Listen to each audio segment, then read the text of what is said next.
Buenos días. Mi nombre es Pedro Jesús Cervera Navarrete. Soy residente de tercer año del Hospital Universitario de Cruces, Baracaldo. En representación de mis compañeros, vamos a hablar sobre el manejo del paciente neuroquirúrgico y neurocrítico y su abordaje tras su ingreso en reanimación. El paciente neurocrítico representa un gran número de los ingresos en la unidad de cuidados intensivos, ya que abarca multitud de entidades patológicas como pueden ser el traumatismo craneoencefálico, el ictus, las hemorragias subaracnoideas o hematomas espontáneos, las cirugías selectivas, entre otras. De manera global, hay que saber que el objetivo fundamental del manejo de estos pacientes es mantener una buena presión de perfusión cerebral y una buena perfusión tisular, asegurando la correcta oxigenación del cerebro. Para ello, una vez se ha establecido la lesión primaria, nuestro objetivo va a ser, sobre todo, evitar que progrese la lesión secundaria. ¿Y qué hablamos por lesión secundaria? Cualquier tipo de lesión posterior a la afectación inicial que se ha producido y que pueda comprometer la perfusión de una mayor cantidad de tejido cerebral. Estas lesiones pueden ser el edema cerebral, los hematomas, las infecciones, la hipertensión intracraneal, las lesiones hipoxico-isquémicas. Respecto a la fisiología cerebral, es necesario entender que el cráneo, tras cierre de suturas y fontanelas, se convierte en una estructura inextensible.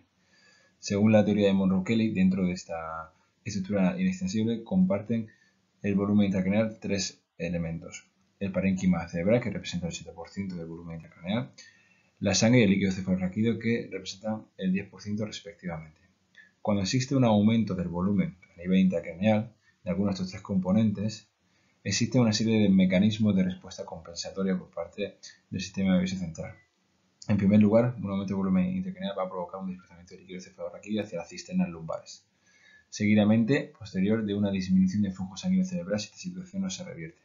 En las formas más crónicas, por ejemplo en la presencia de tumores, el parénquima se moldea, ¿vale? Se adapta para permitir el crecimiento de las estructuras de manera lenta a nivel intracraneal. Esto nos permite irnos hacia la gráfica de la derecha, donde podemos observar una relación entre el volumen intracraneal y la presión intracraneal. Cuando existe un aumento del volumen intracraneal, las presiones inicialmente no aumentan, ya que, en primer lugar, las medidas de compensación, los mecanismos de compensación, permiten un aumento del volumen intracraneal sin que se vea afectada la presión en el interior del cráneo. Estamos en una fase de alta confianza cerebral. La fase 2 hace referencia a la fase en la que los mecanismos de compensación comienzan a fallar y por tanto el volumen intracraneal va a verse relacionado con un aumento de la presión intracraneal. Finalmente entramos en una última fase 3 de baja confianza, donde los mecanismos de compensación han fallado y cualquier mecanismo de aumento del volumen intracraneal va a conllevar un gran aumento de la presión intracraneal. Esto es lo que ocurre, por ejemplo, en las patologías agudas, donde los mecanismos compensatorios, como por ejemplo una HSA, un hematoma intraparenquimatoso o subdural, van a generar una alteración de estos mecanismos de compensación rápida. Por otra parte, el flujo sanguíneo cerebral representa entre el 15 y el 25% del gasto cardíaco. Los principales factores determinantes van a ser el consumo metabólico de oxígeno y la presión de perfusión cerebral. La presión de perfusión cerebral es la presión necesaria para que exista un buen flujo sanguíneo y un correcto consumo metabólico a nivel cerebral.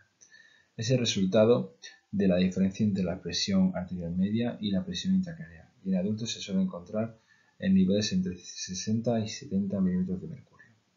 Niveles por debajo de 50 indicarían un menor flujo sanguíneo cerebral y por tanto un mayor riesgo de isquemia. Destacar que el sistema nervioso central tiene la capacidad de poder autorregular, ¿vale?, este flujo sanguíneo en función de las necesidades metabólicas de oxígeno del organismo, del sistema del cerebro. Este va a estar determinado por múltiples factores como la PCO2, la presión arterial media, pH, etc. Por ejemplo, cuando los niveles de PCO2 cerebral son altos, cuando existe un mayor trabajo metabólico, las resistencias vasculares van a caer, ¿vale? Va a existir una vasodilatación y va a aumentar el flujo sanguíneo cerebral. Y por tanto la entrada o la entrega de oxígeno a nivel del tejido cerebral. Lo contrario ocurre cuando la PCO2 disminuye, es decir, existe un menor trabajo metabólico y entonces se produce una vasoconstricción. En el caso, por ejemplo, de la presión arterial, como vemos en el gráfico, Esta se va a regular para proteger el tejido cerebral en caso de caídas o alzas bruscas de la presión que pudiesen comprometer la resistencia de los vasos. Sin embargo, estas regulaciones van a tener unos límites por encima o por debajo de los cuales el flujo sanguíneo cerebral se va a tornar absolutamente dependiente de la presión arterial media. Una vez realizadas unas pinceladas sobre los mecanismos de fisiología cerebral, ahora vamos a pasar a hablar de los cuidados y manejo del paciente neurocrítico tras su ingreso en reanimación.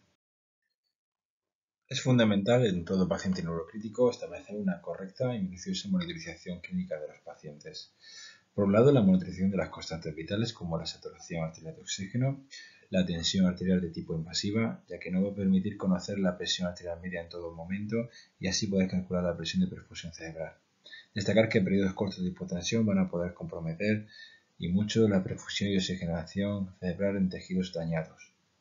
Es también importante monitorizar la conducción cardíaca mediante un electrocardiograma, la presión arterial de CO2 mediante lenta ida de CO2 en pacientes intubados o mediante gasometrías, la monitorización dinámica en pacientes que requieren un estudio de gasto cardíaco deberá ser individualizada y muy importante el control de la temperatura, los niveles de glucemia y los iones, fundamentalmente el sodio.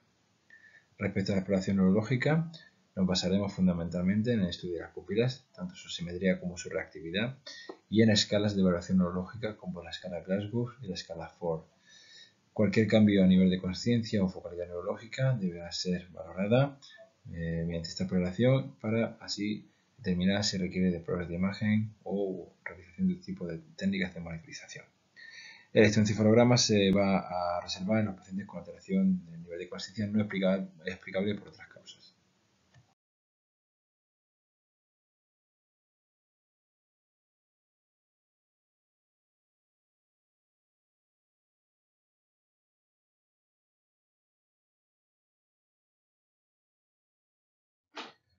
Hoy en día la escala de Glasgow se trata de una de las escalas más usadas para valorar el nivel de conciencia de los pacientes críticamente enfermos.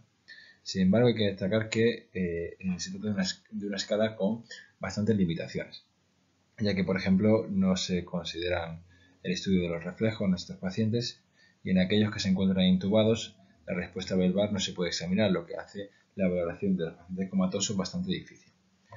En contraste con la escala de Glasgow, tenemos la escala Ford, que además de valorar la respuesta verbal y la respuesta ocular, también valora los reflejos y centrales y la respiración. Destacar que además que aunque se trata de una escala que requiere de una mayor valoración, un mayor tiempo de valoración, que puede ser más difícil de llevar a cabo que la escala de Glasgow, nos va a ofrecer mejores resultados a la hora de valorar el paciente neurocrítico, sobre todo aquel que se encuentra intubado o con un plano de conciencia bajo.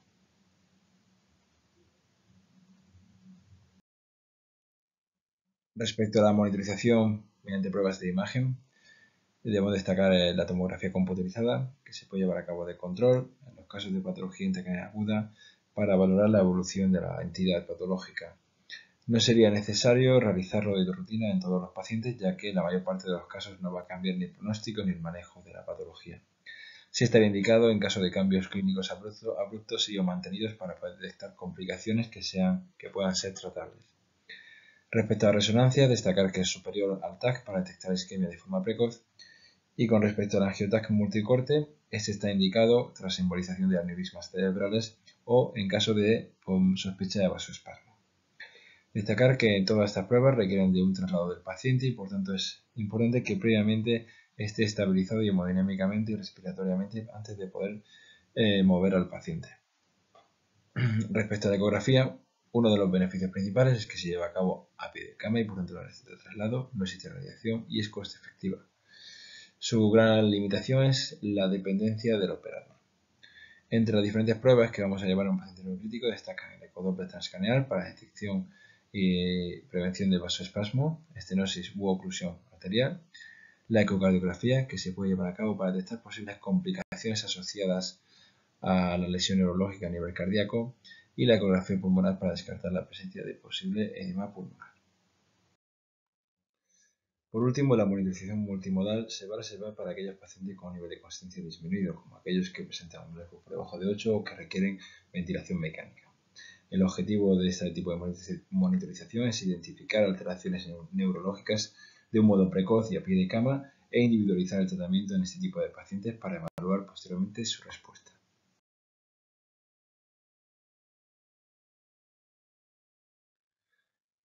Entre los diferentes dispositivos de monitorización multimodal tenemos aquellos que permiten conocer o medir la presión intracraneal. Estos dispositivos permiten monitorizar la presión intracraneal y la presión de perfusión cerebral, así como el índice de reactividad cerebrovascular. Las indicaciones más sólidas para monitorización de la PIC son fundamentalmente aquellos pacientes que presentan un TAC craneal patológico, a excepción de aquellos con lesión axonal difusa, y cuando se cumplan al menos dos de los siguientes supuestos. Pacientes mayores de 40 años que en la exploración neurológica presenta una descerebración unilateral o bilateral o anomalías pupilares. En la medición de la presión intracraneal, la colocación de un catéter intraventricular para medir la presión, la PIC, se considera con estándar, ya que los catéteres intraventriculares presentan la ventaja de poder drenar líquido cefalorraquídeo en caso de que exista un aumento de la presión intracraneal, a diferencia de los catéteres que se colocan a nivel intraparenquimatoso. A la hora de analizar las ondas de presión intracraneal, en primer lugar observamos una morfología sinusoidal de estas, que se debe fundamentalmente a los movimientos respiratorios del paciente. Por otro lado, si analizamos más detenidamente estas ondas, en cada una de ellas observamos tres pulsos, tres ondas P, P1, P2 y P3. La primera onda se corresponde con el pulso arterial sobre los plexos corrideos, mientras que las ondas P2 y P3 se corresponden al latido venoso retrógrado de las venas yugulares.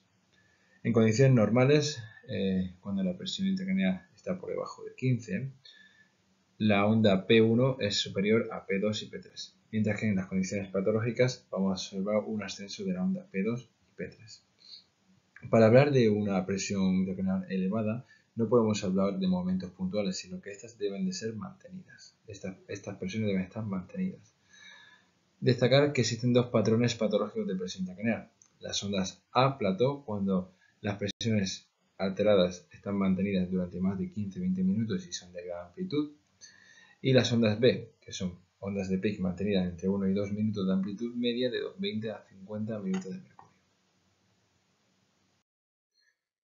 El estudio del flujo sanguíneo cerebral se puede llevar a cabo mediante el Doppler transcraneal, una técnica ecográfica que, como ya hemos dicho, es muy versátil al ser a pie de cama, pero que, por otro lado, es muy dependiente del operador y de la ventana del paciente.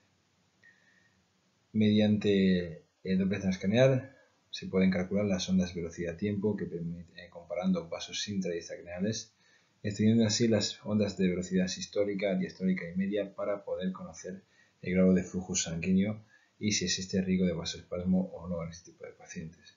Por otro lado, también podemos conocer la pulsatividad, el pico de ondas pulsátiles, para determinar si existe un mayor o menor flujo sanguíneo o incluso para predecir o para evaluar el grado de muerte encefálica del paciente.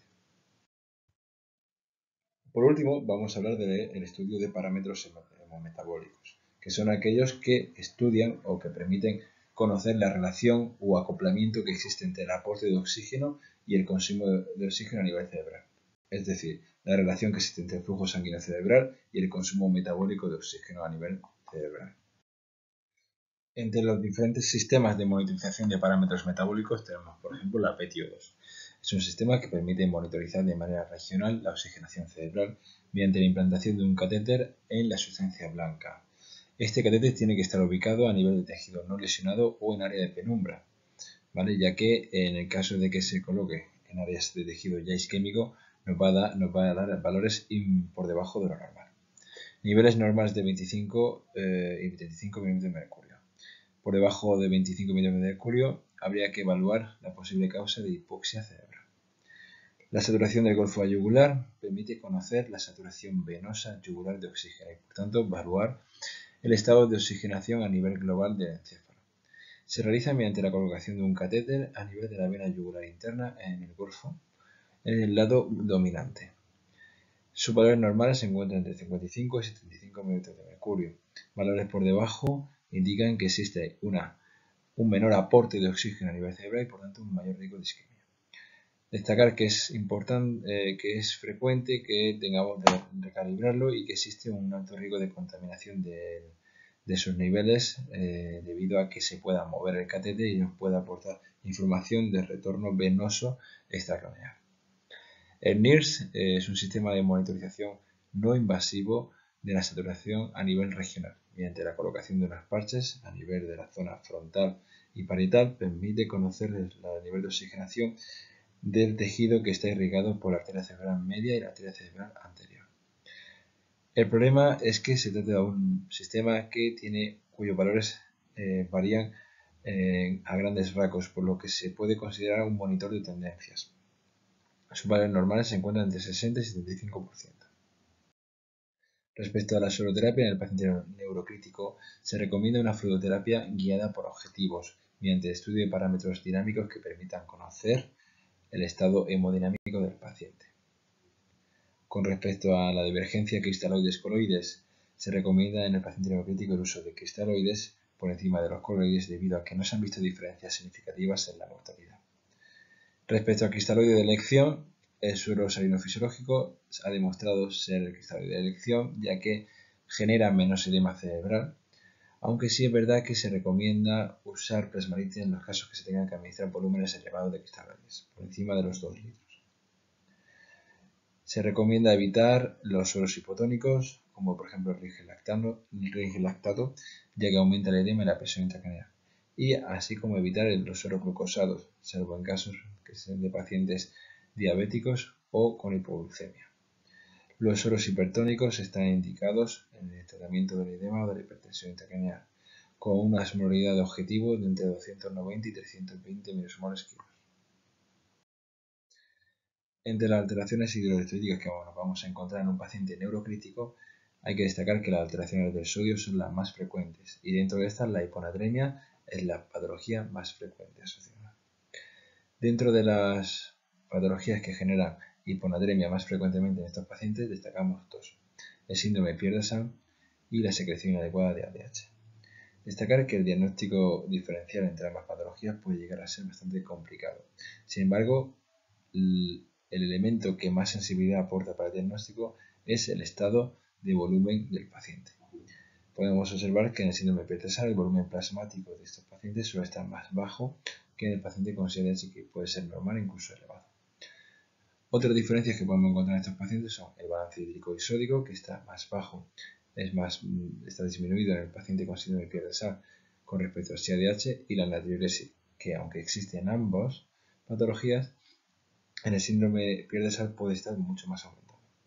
El riesgo de deshidratación está presente en el síndrome de Pierre-Dessalles y la osmolaridad va a ser normal o incluso elevada en el síndrome de Pierre-Dessalles, mientras que puede estar baja en el CADH por la hiponatremia relativa generada. Para el manejo de la hiponatremia es necesario tener en cuenta que las hiponatremias, independientemente de su etiología, se pueden englobar dentro de un mismo esquema terapéutico. Es importante tener en cuenta que la hemiolinesis citopontina es una complicación grave a raíz de una excesiva corrección del sodio. Por tanto, es necesario identificar el grado de severidad de la hiponatremia, así como el tiempo de evolución de la misma. En tal caso, así podemos definir la hiponatremia como sintomática o asintomática. En el caso de las formas sintomáticas, se recomienda un tratamiento con suero hipertónico en bolo durante 20 minutos de 150 ml, repitiendo hasta 2 veces o hasta obtener un aumento de la anatremia de unos 5 mmol/litro. El máximo de corrección en 24 horas no debería exceder los 8 o 10 mmol/litro. Si se obtiene una estabilidad analítica, procederíamos como en el tratamiento de la hiponatremia asintomática. En las formas asintomáticas, el tratamiento se lleva a cabo mediante una perfusión de suero hipertónico con el objetivo de aumentar la anatremia hasta 0,5 mmol/litro a la hora y con un máximo de corrección de 8 a 10 milimoles en 24 horas. Sería recomendable tratar la condición subyacente en caso de que sea posible y definir la posible etiología mediante el estado de volemia. Ya sabemos que si la volemia es baja, lo más seguro es que estemos hablando de un síndrome de Pierre-Dessalles. En tal caso, el tratamiento consistiría en el uso de suero hipertónico asociado a fludrocortisona por vía oral o enteral. En el caso de la hiponatremia euvolémica, la causa más frecuente es un SIADH y además del uso de suero hipertónico estaría recomendado el uso de baptanes en las formas leves y la restricción hídrica en dichas formas, con un máximo de corrección de unos 24 mmol litro en las primeras 72 horas. Respecto a las hipernatremias, la diabetes insípida constituye la entidad patológica más frecuente. Su sospecha clínica se objetiva con la presencia de poliuria o polidipsia y sensación de sed en los pacientes que están despiertos. En aquellos que se encuentran intubados o con un nivel de conciencia bajo, bastaría con su sospecha con la presencia de diuresis mayor a 40 o 50 ml kilo día o una diuresis superior a 200-300 ml en 2 horas consecutivas. Nos podría ayudar en el establecer diagnóstico diversas alteraciones analíticas que podemos encontrar, como por ejemplo una anatremia normal o elevada, una osmolaridad plasmática normal o elevada y una osmolaridad urinaria bastante baja con la presencia de natriuresis importante. Respecto al tratamiento, en los pacientes conscientes, la sensación de sed va a ser nuestra guía a la hora de orientar la ingesta oral de agua. En caso de que a pesar de ello tengamos incapacidad para mantener la osmolaridad plasmática, pasaremos a sueroterapia intravenosa, fundamentalmente con suero salino hipotónico. Se podría también valorar el uso de sueros glucosados en función de la patología neurológica. La desmopresina a una dosis inicial de 1 o 2 microgramos se va a reservar en aquellos pacientes que tienen una diuresis excesiva que supera las entradas orales o intravenosas o una presencia de hipernatremia. Se recomienda la determinación de electrolitos cada 6-8 horas para valorar la osmolaridad y los niveles de sodio.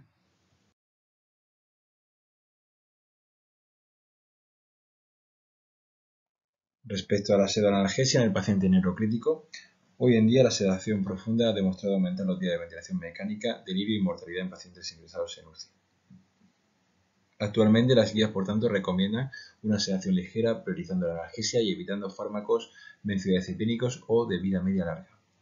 Por tanto, se recomienda una sedación que permita ventanas neurológicas frecuentes para la exploración óptima, como por ejemplo el uso de propofol o remifentanilo. En el caso de la profilaxis antibiótica en el paciente neuroquirúrgico, la prevalencia puede llegar hasta ser del 11%. Es decir, existe un alto riesgo de infección quirúrgica. Y teniendo en cuenta las posibles consecuencias asociadas a la infección de herida quirúrgica en este tipo de pacientes, la profilaxis antibiótica está ampliamente extendida. Esta antibioterapia debe ir dirigida hacia los gérmenes más frecuentemente aislados, que son Staphylococcus aureus y los Staphylococcus coagulasa negativos como el Epidermidis. Los antibióticos, por tanto, más frecuentemente usados son la cefazolina y, en caso de alergia a beta-lactámicos, la vancomicina. En los pacientes previamente colonizados por SARS, también está indicada la vancomicina de primera elección. En esta diapositiva tenemos varios ejemplos de profilaxis en función del tipo de intervención llevada a cabo. En cirugías limpias o en la craneotomía electiva se recomienda el uso de cefazolina. En la cirugía de base de cráneo, con abordaje transnasal o transoral, la amoxicilina clavulánico. En pacientes que van a colocarse sensores de neuromonitorización, se recomienda el uso de vancomicina, aunque no durante el tiempo de inserción. En la colocación de drenajes ventriculares, la vancomicina se recomienda para la inserción, pero no para mantenimiento posterior. En la cirugía de raquis, la cefazolina. En los traumatismos craneoencefálicos con fracturas abiertas o fístulas de icocefaloclidio se recomienda el uso de amoxicilina o cifuroxima y metronidazol. Y en las fracturas no abiertas no se necesitaría el uso de profilaxis. Respecto a la profilaxis anticonvulsiva en el paciente neurocrítico, existe controversia con respecto a su uso, ya que, aunque, por ejemplo, en un 60% de los pacientes que presentan un tumor cerebral, estos puedan poder presentar convulsiones durante su evolución, el uso de anticonvulsionantes no ha demostrado disminuir la incidencia de esta, y por tanto no se recomienda su uso rutinario. En otras situaciones, como puede ser el traumatismo craneoencefálico grave, se recomienda profilaxis con fenitoína para reducir la incidencia de crisis epilépticas tempranas. Por otro lado, no se ha demostrado tampoco su eficiencia, su eficacia en la HSA, a pesar de su alta incidencia de convulsiones, entre el 4 y el 26%. En el caso de la craneotomía, igualmente existe escasa evidencia y en el caso de las hemorragias intraparenquimatosas no existen recomendaciones actuales respecto al uso de anticonvulsivos de manera profiláctica.